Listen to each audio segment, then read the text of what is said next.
Ladies and gentlemen, the NBA offseason is upon us, and with that comes many rumors that will be circulating throughout the next couple weeks, months, and so on. So, I'd say the main story right now is the landing spot of a Kyrie Irving who is, I would say, unhappy with his position in Brooklyn right now, and the front office is, probably feeling the same type of way about him because the man played less than like 30 games this season as a result of, his vaccine, whatever, and his injury. So, you're not really getting your value out of a max player if he's playing 30 fucking games in the season. So they're probably going to look in other directions. I know Kevin Durant is the focal piece of this Brooklyn team, and you want to keep him happy with the guy that he came here with, but I'm no psychologist. I can't look inside of Kevin Durant's brain and see all of his thoughts. But I'm assuming that he's kind of leaning with the front office right now, and he's starting to side with them. And I think everyone's just frustrated with Kyrie Irving right now, which is kind of a tale of his career. No one's really been happy with Kyrie wherever he's been, whether that be in Boston or Brooklyn now. Um, that being said, though, the some by the grace of God, the Los Angeles Lakers have emerged as the favorite for landing Kyrie Irving according to these media outlets, and I'm here to give my take on it because I just don't see any any universe where this deal gets done because the Lakers have nothing left on the table in terms of assets. They don't have a first round pick until 2027, and they gave up basically everything just to bring in AD and Russ.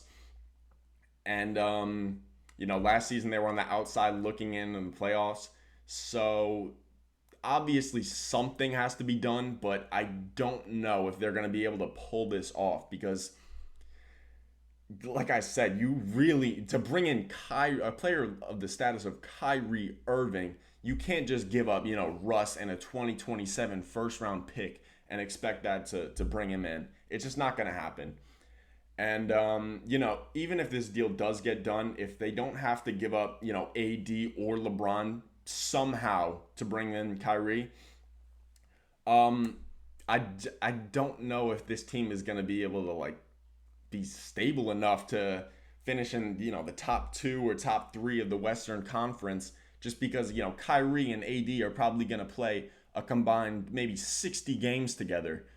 Um, so it's going to be very frustrating to watch. Probably even worse than last season if this deal does somehow get done. I don't think it's going to, but I'm just giving my take on if it does.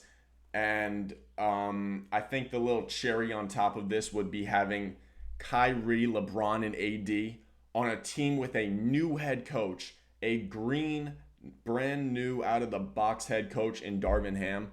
I just don't know if he'll be able to control all of these egos that the Lakers would have. And even right now, I don't think he's going to be able to control fucking the sideshow wild bull in a china shop that is Russell Westbrook. But we'll see how that unfolds. Anyways, I don't know if Kyrie's going to want to play with LeBron again. That's probably going to be the main thing holding this deal back, aside from the fact that the Lakers have fucking nothing to make this deal get done. Yeah, I don't know if they're going to want to play together again. And like I said, if the Lakers somehow fucking pull this off, they're all in. They are all in on this team with AD, LeBron, and Kyrie Irving. That's it. You are never seeing a different version of that team as long as LeBron James is still on it because their assets will be fucked. Literally done. You have nothing to do.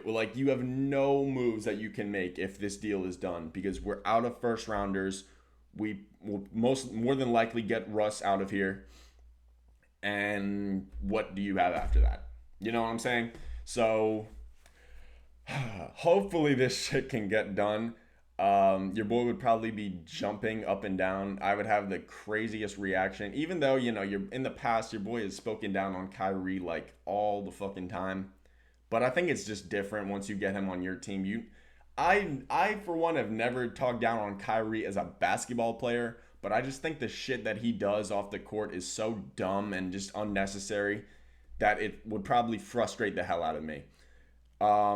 If this deal does get done, I'm gonna have to get my blood pressure checked literally every week. So, good luck to Rob Pelinka in trying to make this deal happen because this is an uphill battle for the Lakers if they want to get this shit done. No assets, literally fucking nothing, dude. We would literally have to trade like our jerseys and the name, image, and likeness of the Los Angeles Lakers just to get Kyrie out of this deal.